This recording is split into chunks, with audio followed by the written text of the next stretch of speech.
Hi and welcome to this self-help video on phobias. If you're watching this video but haven't seen the main series on anxiety and panic, please see this before starting this module.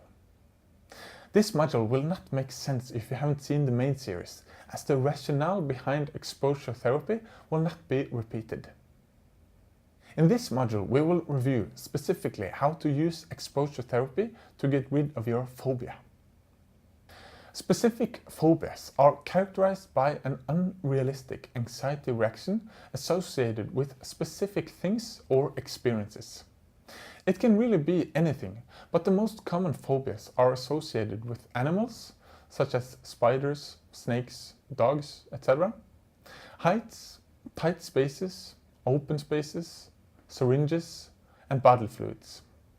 For simplicity, we will use the example of dog phobia in this video.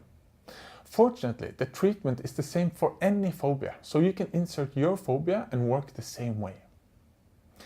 Not all phobias are particularly challenging, and some live their entire life with an untreated phobia, where they simply avoid the thing they fear. For others, the phobia results in a lot of anxiety, and one is forced to make major life adjustments to avoid the anxiety, which can reduce overall quality of life.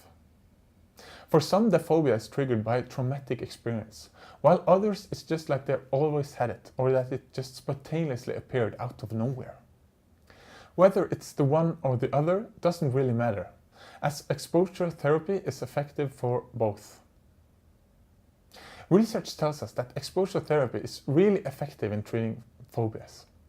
In fact, it's possible to completely get rid of a phobia with one long exposure session. And this is what's generally recommended today. Phobic anxiety is maintained by the same mechanisms we introduced in the panic program. Namely, that for some reason you get anxious of dogs. When confronted with a dog, your anxiety makes you feel that you really are in danger. Anxiety awakens catastrophe thoughts. When you don't have any anxiety, you know that the catastrophe thoughts are completely unrealistic. But the anxiety makes the catastrophes seem very realistic indeed. To protect yourself from the catastrophe, you want to avoid dogs in general and initiate safety behaviors if you have to be close to dogs.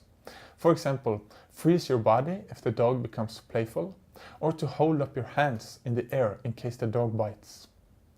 This avoidance and the use of safety behaviors unfortunately makes it impossible to reality check your catastrophic thoughts. Will the dog bite? Are you in danger? Not being able to reality check means that the anxiety is maintained. There are two main categories of catastrophe thoughts with phobic anxiety. The first is catastrophes based on the fear that something bad is going to happen.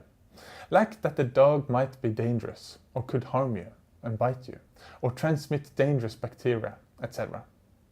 The same can be said for other phobias.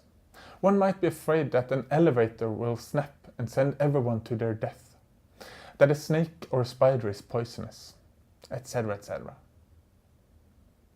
One can also be afraid of the anxiety reaction, as mentioned in the main curriculum.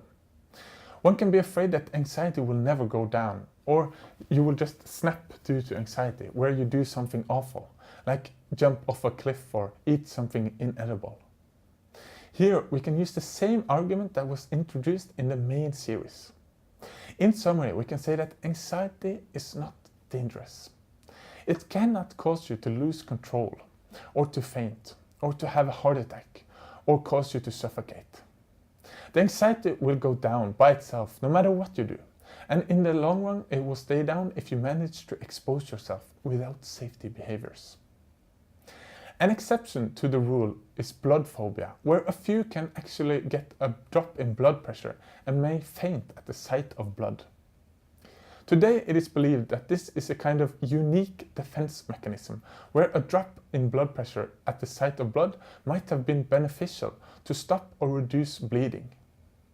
One uses exposure in exactly the same way when working with blood phobia, with the only difference is that one also focuses on actively tightening muscles to counteract the blood pressure drop while doing exposure. The best way to get rid of a phobia is to expose yourself to what you fear. This will trigger the anxiety and the catastrophic thoughts, where you can learn that these are unrealistic and that you are in no danger. It's recommended to do the exposure as intensely as possible. Some might be so scared that they cannot get started with exposure. If this is the case, then you can aim for an exercise that is manageable and gradually increase the challenge.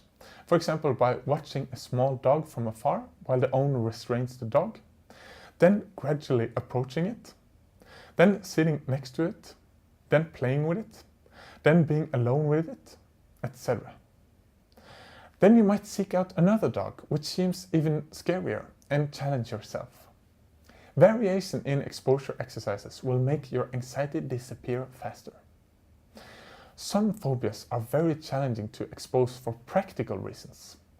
For example, if you're afraid of snakes, it might be difficult to get a hold of a suitable snake.